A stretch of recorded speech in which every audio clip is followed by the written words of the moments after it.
भारतीय साक्ष्य अधिनियम 2023। आज हम अपनी क्लास में टॉपिक करेंगे opinions of third persons when relevant.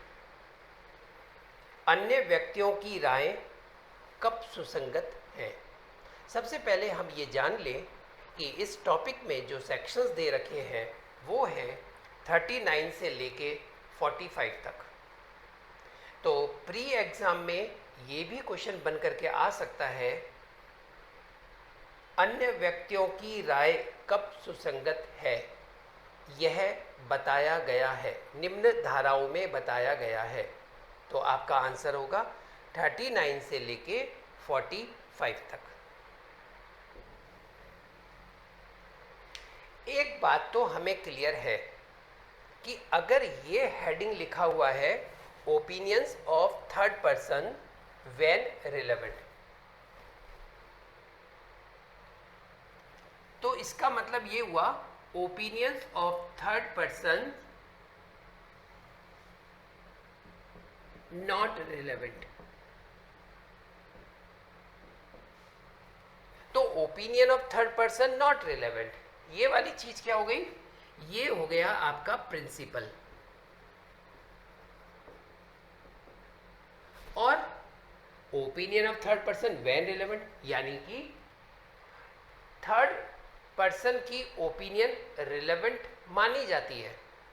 तो अभी प्रिंसिपल कहता है कि नहीं मानी जाती, और एक अब हम पढ़ने जा रहे हैं मानी जाती है। नहीं नहीं नहीं, हम ये पढ़ने जा रहे हैं कब मानी जाती है। तो कब मानी जाती है, ये क्या हो गया, ये हो गया एक्सेप्शन। एक्सेप्शन को हिंदी में बोलेंगे अपवाद। तो एक्सेप्शन क्या बोलता है कि थर्ड पर्सन की ओपिनियन को रिलेवेंट माना जाएगा। तो कब माना जाएगा, ये वाली बातें बताई हुई है 39 से 45। अब मैं आपको 39 से 45 तक क्या बताने वाला हूं, कब रिलेवेंट होती है। प्रिंसिपल क्या है कि नहीं होती, तो अब मैं क्या बताऊंगा कब कब होती है, कब माना जाता है। लेकिन आपने ये तो पूछा ही नहीं कि थर्ड पर्सन की ओपिनियन रिलेवेंट क्यों नहीं होती। चलिए, तो सबसे पहले हम ये जान लेते हैं opinion of third person not relevant. आखिर थर्ड पर्सन की ओपिनियन को रिलेवेंट क्यों नहीं माना जाता। क्योंकि तुम्हारा काम विटनेस बॉक्स में आकर के अपने फैक्ट्स बताना है, तुम्हारे फैक्ट्स को नोट किया जाएगा। तुम्हारी ओपिनियन से हम कोई फैसला नहीं सुनाएंगे, ओपिनियन तो कोर्ट की चलेगी। तुम आ गए, तुमने अपनी ओपिनियन बता दी, तुम्हारे ओपिनियन को कोर्ट रिलेवेंट मानती है या नहीं मानती है, यानी कि आपकी ओपिनियन पे फैसला नहीं हो रहा है, आपकी ओपिनियन को कोर्ट रिलेवेंट मानती है या नहीं मानती है, तब जाकर के फैसला हो रहा है। ओपिनियन तो कोर्ट दे सकती है, जजमेंट तो कोर्ट देगी, आपकी ओपिनियन रिलेवेंट है, ये फाइनल नहीं है। एक आदमी है मिस्टर एक्स, वो ये कहता है कि मेरे सामने ए ने बी को तलवार से पेट में तलवार मारी थी। तो ए कौन है, आई विटनेस हो गया ना, उसने तो देखा है ना, साहब मैंने तो सुना था, बी चिल्ला रहा था ए मुझे तलवार से मत मारो, ए मुझे तलवार से मत मारो। तो वो ज़्यादा रिलायबल है। लोग थर्ड पर्सन की ओपिनियन क्या मतलब ही नहीं है, जब बिल्कुल क्लियर कट ये पता चल रहा है कि ए ने इसको मारा है, रिकॉर्डिंग ये रही, मैंने देखा था, मेरे सामने मारा है, तो अब बात ही खत्म हो गई। हमें नहीं मालूम, हमें तो एक लाश मिली है और हम तो ये देखना चाह रहे हैं कि इसकी जो डेथ हुई है, वो जब उसका पोस्टमार्टम हो रहा है तो उसकी डेथ गोली लगने से हुई है। अब वो जो गोली मारी है वो पिस्टल का भी मैपिंग हो जाती है। अब वो पिस्टल देखिए कैसे मार रहा है, देखिए ध्यान देखिएगा, ये यहाँ रखी और शूट कर दिया। अब मेरे हाथ को देखना, ये यहाँ रखा और शूट कर दिया।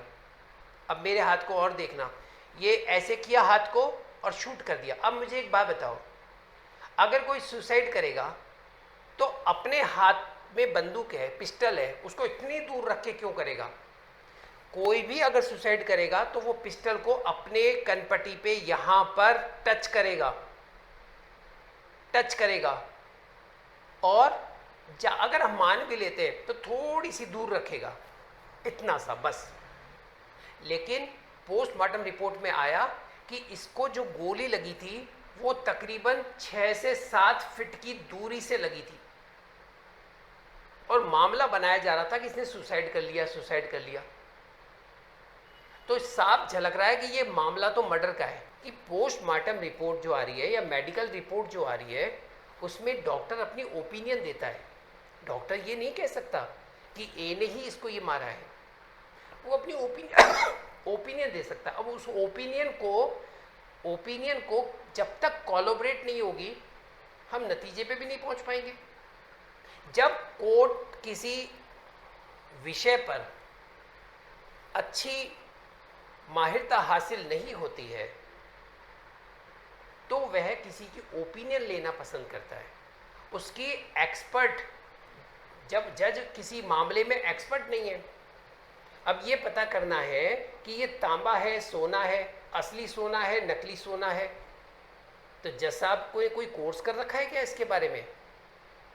इसकी पता कौन बताएगा? एक्सपर्ट। अब एक्सपर्ट कौन होगा? जिसने कोई सर्टिफिकेट, जिसके पास है कोई क्वालिफिकेशन है। ये वाली बातें नहीं बताई गई हैं। एक्सपर्ट के लिए यहाँ पे ये कहा गया है कि उस व्यक्ति को काफ़ी लंबा अनुभव है इस कार्य में। ये जरूरी नहीं है कि वो पढ़ा लिखा हो, ये जरूरी नहीं है उसके पास कोई सर्टिफिकेट हो। अगर उसने वो काम कई लंबे सालों से करता हुआ आ रहा है तो उसकी ओपिनियन को कोर्ट ध्यान से सुन सकती है, और जब कोई अपनी ओपिनियन देता है तो कोर्ट में उसे बुलाया जाएगा, उसके बाद उसका क्रॉस एग्जामिनेशन होगा। अभी हम आगे जो सेक्शन पढ़ेंगे 39 से, उसके अंदर ये जरूर बताया गया है थर्ड पर्सन की ओपिनियन के बारे में, उसकी रिलेवेंसी के बारे में, उसकी वैल्यू के बारे में बात नहीं हो रही है। थर्ड पर्सन की ओपिनियन की वैल्यू क्या होगी, थर्ड पर्सन की ओपिनियन कब रिलेवेंट होती है, ये अब हम देखने जा रहे हैं।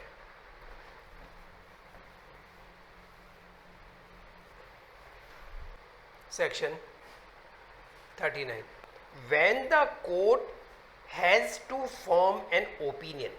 देखिए इसने कहा है, हिंदी में पढ़िएगा, जब न्यायालय को राय बनानी हो, यानी कि जब न्यायालय को, जब कोर्ट को ओपिनियन बनानी हो, तो अब सवाल आता है किस बारे में ओपिनियन बनाना चाहता है कोर्ट? बताइए सर, किस बारे में? तब अपन बोलेंगे जब न्यायालय को किसी बात पर अपनी राय बनानी हो। किस बात पर? विदेशी विधि की बात पर, विज्ञान की बात पर, कला या किसी अन्य क्षेत्र की किसी बात पर, या अब किसी बात पर, और आगे देखिए, के बारे में हस्तलेख या अंगुली चिन्हों की अनन्यता की बात पर, वहां पर है के बारे में, हस्तलेख अंगुली चिन्हों की अनन्यता के बारे में राय बनानी हो। अब इंग्लिश में पढ़ के देखिए, when the court has to form an opinion, opinion बनाना चाहता है कोर्ट, किस बात पर? Upon a point of foreign law और साइंस और आर्ट के बारे में, आइडेंटिटी ऑफ हैंडराइटिंग और finger impressions, identity, finger expression. When the court has to form an opinion, comma, जब न्यायालय की विदेश विधि, विज्ञान की, कला या किसी अन्य क्षेत्र की किसी बात पर, या हस्तलेख या अंगुली चिन्हों की अनन्यता के बारे में राय बनानी हो, तब तो राय किसको बनानी हो? कोर्ट को बनानी है राय तो। तब अच्छा, कोर्ट राय क्यों बना रहा है? ताकि वो फैसला दे सके। तब उस बात पर, किस बात पर,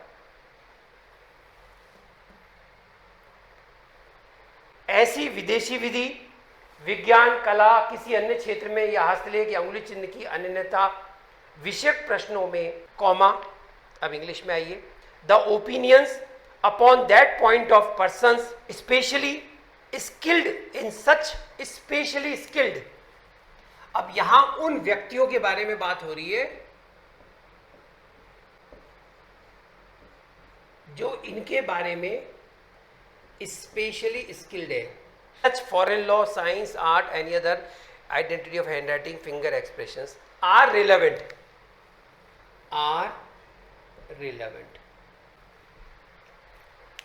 जब न्यायालय की विदेशी के बारे में राय बनानी हो इन चीजों पर, तब ऐसे मामलों में वो ऐसे व्यक्तियों को बुलाएगा जो इन चीजों पर स्पेशली स्किल्ड पर्सन है, फिर उनको रिलेवेंट मानेगा। तो राय बनाने का काम हमारे कोर्ट का है, लेकिन कोर्ट इनकी रायों से इनको रिलेवेंट मानते हुए फिर वो अपनी बात कह सकता है। तो एक तरह से ये देखा जाता है कि इस व्यक्ति की जो ओपिनियन है, ये कौन है, ये थर्ड पर्सन है, इसकी ओपिनियन किस मामलों में, इन मामलों में कौन मांग रहा है, कोर्ट। क्यों मांग रहा है, ताकि वो भी ओपिनियन बना सके निर्णय देने के लिए।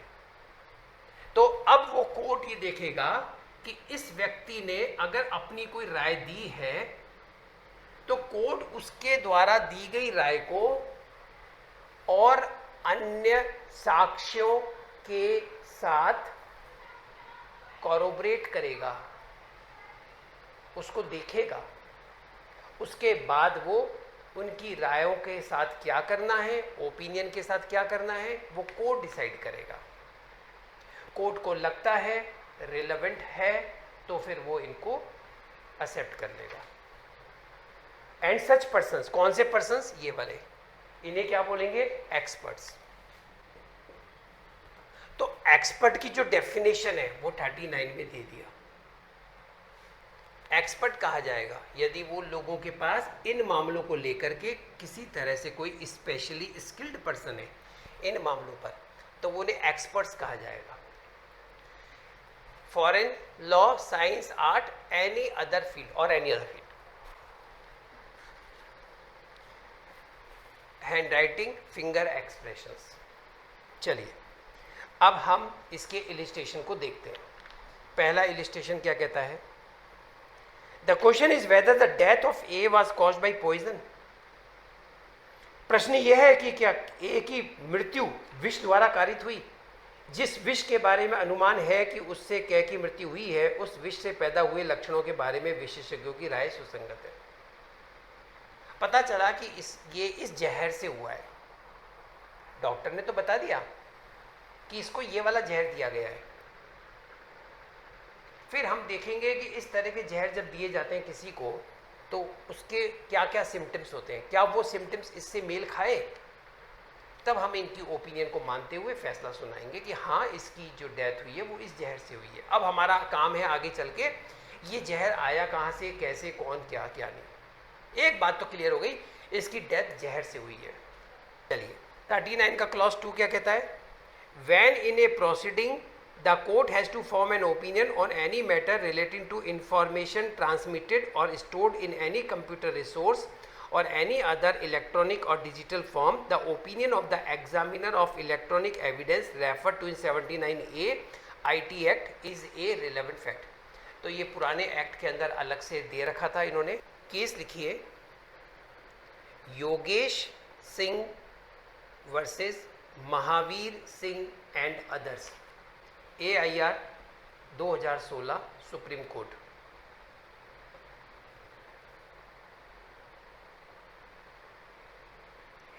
पहले आप लोग हिंदी में लिख लीजिए। इस मामले में यह अभी निर्धारित किया गया कि चिकित्सीय साक्ष्य का चिकित्सीय साक्ष्य का साक्षिक मूल्य केवल संपोषक है, ना कि निश्चायक। संपोषक। अभी इसके बाद एक लाइन और है, पहले इंग्लिश में लिख लीजिए। In this case it was held that the evidentiary value of a medical evidence is only corroborative and not conclusive। मौखिक साक्ष्य और चिकित्सीय साक्ष्य के बीच विरोधाभास की स्थिति में मौखिक साक्ष्य को प्राथमिकता दी जाएगी जब तक कि चिकित्सा साक्ष्य मौखिक साक्ष्य को पूरी तरह खारिज न कर दे। In case of a conflict between oral evidence and medical evidence, oral evidence is to be preferred unless medical evidence completely rules out the oral evidence। Completely rules out the oral evidence। It was held that the evidentiary value of a medical evidence is only corroborative, not conclusive। अगर ये opinion हमारे पास आती है तो वो एक कॉरोबेटिव है। कॉरोबोरेटिव का मतलब होता है कि जब तक वो किसी और चीज़ों से भी मिलान ना हो जाए। इन case of a conflict between oral evidence and medical evidence, oral evidence और मेडिकल एविडेंस के बीच में यदि कोई कॉन्फ्लिक्ट है तो ओरल एविडेंस को ही आप प्रीफर करेंगे जब तक कि unless medical evidence completely rules out the oral evidence. जब तक मेडिकल एविडेंस उस ओरल एविडेंस को कंप्लीटली खत्म ना कर दे, हम ओरल एविडेंस को ही मानेंगे, क्योंकि ओरल एविडेंस डायरेक्ट एविडेंस है। एक एजेंट है, मेरा एक एम्प्लॉई है, मैं जो भी लिखता हूँ वो पूरा चेक करता है, उसके बाद पोस्ट होता है, तो उसे मेरी हैंड राइटिंग के बारे में ज़्यादा मालूम है इन कंपैरिजन टू कोई एनी अदर एल्स। उसकी बात को माना जाएगा, वो होगा एक्सपर्ट। उससे ज़्यादा वैल्यू तो उसकी है कि साहब मैं उनके यहाँ पे 20 साल से नौकर हूँ, जो भी कुछ वो चिट्ठी लिखते थे पहले मेरे को पढ़ाते थे, मैं उसे पढ़। सेक्शन 39 में एक बात लिखी हुई है, when the court has to form an opinion upon a point of foreign law, upon a point of foreign law, विदेशी विधि। अब आप सेक्शन चाहो तो यहां पर लिख लो सी आल्सो सेक्शन 32।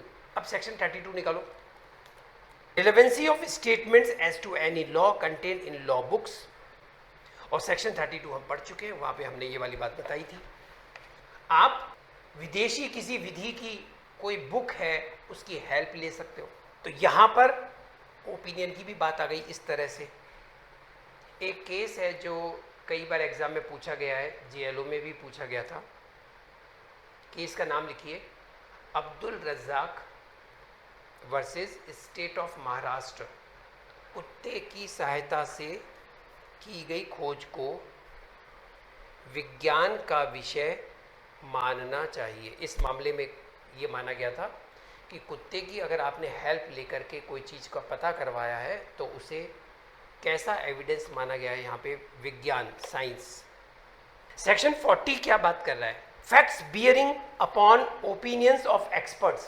कहता है विशेषज्ञों की रायों से संबंधित तथ्य, वे तथ्य, कौन से तथ्य जो अन्यथा सुसंगत नहीं है, वे तथ्य जो अन्यथा सुसंगत नहीं है।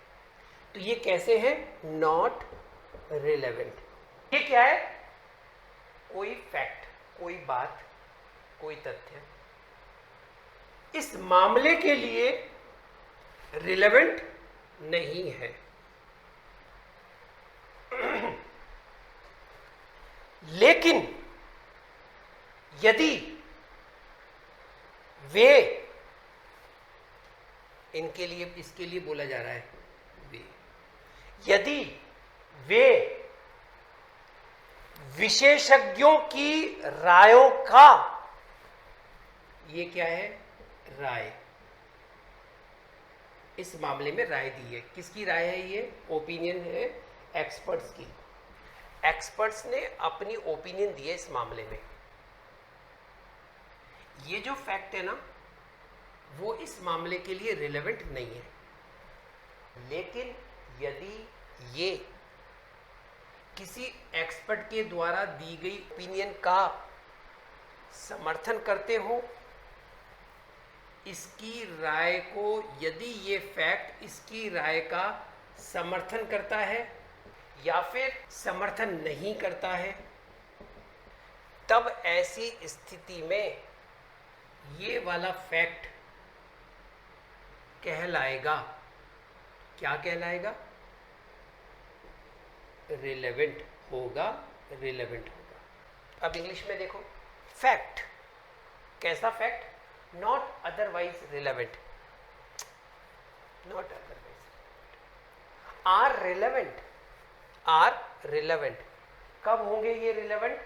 If they support, if they support, और इनकंसिस्टेंट, नॉट सपोर्ट, अलग है बात, अलग बताता है। किससे? With the opinion of experts. कब? when such opinion are relevant। और यहां पे आपका सेक्शन 40 कंप्लीट होता है।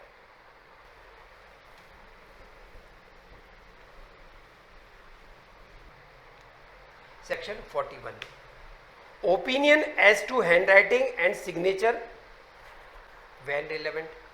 हस्तलेख और हस्ताक्षर के बारे में राय कब सुसंगत है? इसमें मामला ये है कि हम हैंड राइटिंग को पता कर रहे हैं या फिंगर एक्सप्रेशंस, ये है हमारा क्वेश्चन। अब इन मामलों को लेकर के ये व्यक्ति है, ये यहां आकर के इस मामलों पर अपनी ओपिनियन दे रहा है। अब वो बता रहा है हैंड राइटिंग और फिंगर एक्सप्रेशन के मामले में किसी थर्ड व्यक्ति की जो ओपिनियन है वो कब रिलेवेंट मानी जाएगी, ये क्वेश्चन मार्क है। क्यों? क्योंकि ये बात हम जानते हैं, ओपिनियन ऑफ थर्ड पर्सन जो थी वो रिलेवेंट नहीं होती है, लेकिन कब मानी जाएगी? तो हैंड राइटिंग और फिंगर एक्सप्रेशन के लिए कब मानी जाएगी? सेक्शन 41 बता रहा है। कोई ऐसा फैक्ट जो अदरवाइज इररिलेवेंट है लेकिन ओपिनियन को लेकर के रिलेवेंट कब माना जाएगा, ये मेरा क्वेश्चन है। अभी अभी हम लोग पढ़े हैं सेक्शन 40, जब वो फैक्ट ओपिनियन को सपोर्ट करता है या नहीं करता है, तब ऐसा फैक्ट अदरवाइज इररिलेवेंट होते हुए रिलेवेंट मान लिया जाएगा। ये कौन से सेक्शन में दे रखा है? 40 में। बस केवल इंडिविजुअल सेक्शन 40 पर अगर आप प्री का एग्जाम पूछते हैं तो ऐसे आएगा डायरेक्ट, और अगर आप मेंस का क्वेश्चन बनाते हैं तो शॉर्ट क्वेश्चन बनेगा। लेकिन इस पर ओपिनियन ऑफ एक्सपर्ट्स पर शॉर्ट क्वेश्चन नहीं आता। अगर आता है तो डेफिनेशन आ सकती है, वरना यही चीज आएगी, ओपिनियन ऑफ एक्सपर्ट्स को कब रिलेवेंट माना जाता है? जब कोर्ट को ये फैसला लेना हो कि ये हैंड राइटिंग या ये फिंगर एक्सप्रेशन मिस्टर ए के ही है या नहीं, मिस्टर ए के है या नहीं। जब कोर्ट को इस बात पर फैसला लेना हो तो कोर्ट क्या करेगी?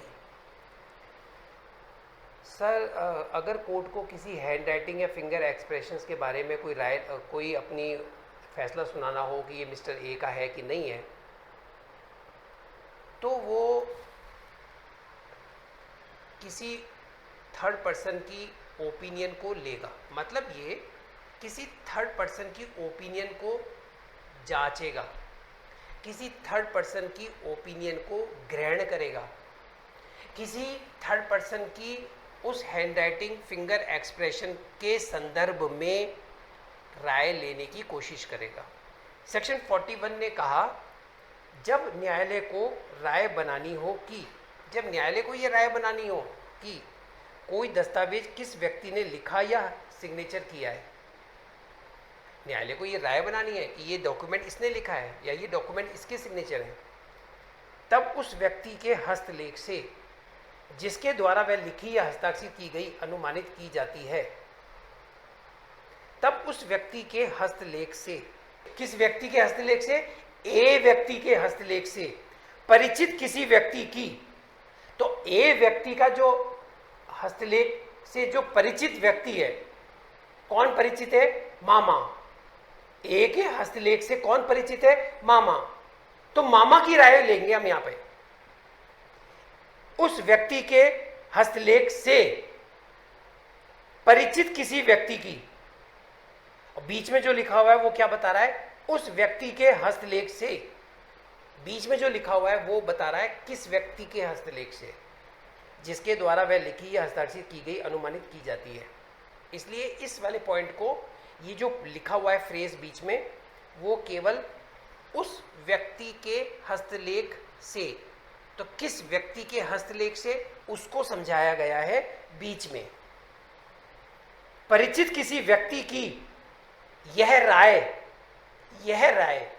कौन सी राय, कि वह किसके लिए बात हो रही है, हस्तलेख या हस्ताक्षर की बात हो रही है, कि वह उस व्यक्ति द्वारा, किस व्यक्ति द्वारा, जिस व्यक्ति के द्वारा लिखी गई या हस्ताक्षर की गई अनुमानित की गया है, कोर्ट ने लिखा या हस्ताक्षरित किया गया था, अथवा लिखा या हस्ताक्षरित नहीं किया गया था, सुसंगत तथ्य है। When the court has formed an opinion as to the person, किसी ऐसे व्यक्ति के बारे में ओपिनियन पता बनानी है अगर कोर्ट को, किस टाइप के व्यक्ति के बारे में, बाय whom का मतलब है जिसके द्वारा any document was written or signed, the opinion of any person, कौन से पर्सन की ओपिनियन, उस पर्सन की ओपिनियन, एक्विंटेड मतलब परिचित होना, ऐसे व्यक्ति की हम ओपिनियन को ले रहे हैं जो परिचित है उस हैंड राइटिंग से, उस सिग्नेचर से, acquainted with the handwriting of the person by whom it is supposed to be written or signed, that it was or was not written or signed by that person is a relevant fact. अब explanation के अंदर बताया हुआ है कि किसी व्यक्ति को किसी अन्य व्यक्ति की हैंडराइटिंग या सिग्नेचर से एक्वेंटेड कब कहा जा सकता है। तो इस एक्सप्लेनेशन पर आप लिख लीजिए, मेंस का क्वेश्चन आएगा 4 नंबर का। When he has seen that person write, when he has received document purporting to be written by that person in answer to document written by himself, और वो उसको कई लेटर लिखता था, उसके जवाब आते थे, under his authority and addressed to that person, ये बात मैं आपको पहले भी बता चुका हूँ। और यहाँ पर आपका 41 का क्लॉज 1 कंप्लीट होता है। 41 का जो क्लॉज 2 है वो आईटी एक्ट आने के बाद से ये तैयार हुआ कि when the court has to form an opinion as to electronic signature of any person, कि ये इलेक्ट्रॉनिक सिग्नेचर फलाने आदमी के हैं, the opinion of certifying authority which has issued the electronic signature certificate is a relevant fact. ये MCQs में question बनता है। तो किससे मानेंगे? सर्टिफाइंग अथॉरिटी, जो क्या इशू करता है? ESC, electronic signature certificate. Section 42, opinion as to existence of general custom और राइट व्हेन रिलेवेंट, साधारण रूढ़ी या अधिकार के अस्तित्व के बारे में राय कब सुसंगत है? जब आपको उस गांव के वहाँ के लोगों के द्वारा जो बहुत पुराने हैं, उन्होंने अगर ये बात कह दी तो ये मानेंगे कि हाँ यही प्रथा चली आ रही है। अब कहा जाता है कि हमारे तो यही प्रथा चली आ रही है, तुम्हारी इस प्रथा को हम कैसे माने? तब हम कहेंगे हमारी परदादी अभी जिंदा है, उनसे पूछ लो, वो बताएंगे। तो उनके द्वारा बताई गई राय, बताई गई बात को यहाँ पे रिलेवेंट माना जाएगा, क्योंकि वह पर्सन उस समय का है जब ये काम चला आ रहा है। वो भी बताएंगे हाँ ये ऐसे ही चला आ रहा है। जब न्यायालय को किसी साधारण रूढ़ी या अधिकार के अस्तित्व के बारे में राय बनानी हो, when the court has to form an opinion as to the existence of any general custom or right, तब ऐसी रूढ़ी अधिकार के अस्तित्व के बारे में उन व्यक्तियों की राय सुसंगत है। किन व्यक्तियों की राय सुसंगत है? जो यदि उसका अस्तित्व होता तो संभवतः उसे जानते होते। ऐसे लोगों का जो उसे जानते होते, अगर होता अस्तित्व उनका तो जानते। परदादी कह रही है साहब मुझे तो पता नहीं, तो इसका मतलब है ऐसा कोई रीति रिवाज है ही नहीं। अगर होती तो भाई जानते वो। इलस्ट्रेशन कहता है the right of the villagers of a particular village to use the water of a particular well. इस कुएं से साहब हम तो पानी लेते हुए आ रहे हैं, बरसों से दादा परदादा लेते हुए आ रहे हैं, ये तो हमारा प्रथा चली आ रही है इस कुएं से पानी लेकर के आने की। Is a general right with in the meaning of this section. सामान्य अधिकार के बारे में बताया है। सेक्शन 43, अब कुछ नहीं है, वैसे बहुत छोटी छोटी चीजें हैं। सेक्शन 43 बात करता है प्रथाओं, सिद्धांतों आदि के बारे में राय कब सुसंगत है। Opinion as to usages, tenets etcetera when relevant, when the court has to form. देखिए हर जगह एक ही बात आ रही है, when the court has to form an opinion. मनुष्यों के किसी निकाय, कुटुंब की प्रथा, सिद्धांत, धार्मिक खैराती प्रतिष्ठान के संविधान, शासन, विशिष्ट जिले, विशिष्ट वर्गों के लोगों द्वारा प्रयोग में लाए जाने वाले शब्द, पद के अर्थों के बारे में राय बनानी हो, तब उनके संबंध में ज्ञान के विशेष साधन रखने वाले व्यक्ति की राय सुसंगत तथ्य है। इजी है, सिंपल है, आप आराम से पढ़ करके क्लियर है। 44, opinion on relationship when relevant. नातेदारी के बारे में राय कब सुसंगत है। जब न्यायालय को एक व्यक्ति की किसी अन्य के साथ नातेदारी के बारे में राय बनानी है। When the court has to form an opinion as to the relationship of one person to another. जब कोर्ट के सामने ये बात आ रही है कि इस व्यक्ति का इस व्यक्ति के साथ क्या रिलेशनशिप है, इसके बारे में कोर्ट को अगर अपनी ओपिनियन तैयार करनी है तो वो कैसे करेगी। The opinion expressed by conduct as to the existence of such relationship. हाँ मान लेंगे भाई ये पति पत्नी है, कॉलोनी वाले भी बता रहे हैं इस बात को, सारे व्रत करती है, ये रहते भी इसी तरह से। Of any person who as a member of the family और अदरवाइज, बता रहे हैं और भी इनके घर के member. By the conduct of the person, उनके रिलेशनशिप को पता करना है तो उनके कंडक्ट को देख लीजिए, उनका कंडक्ट कैसा है। Has special means of knowledge on the subject is a relevant fact.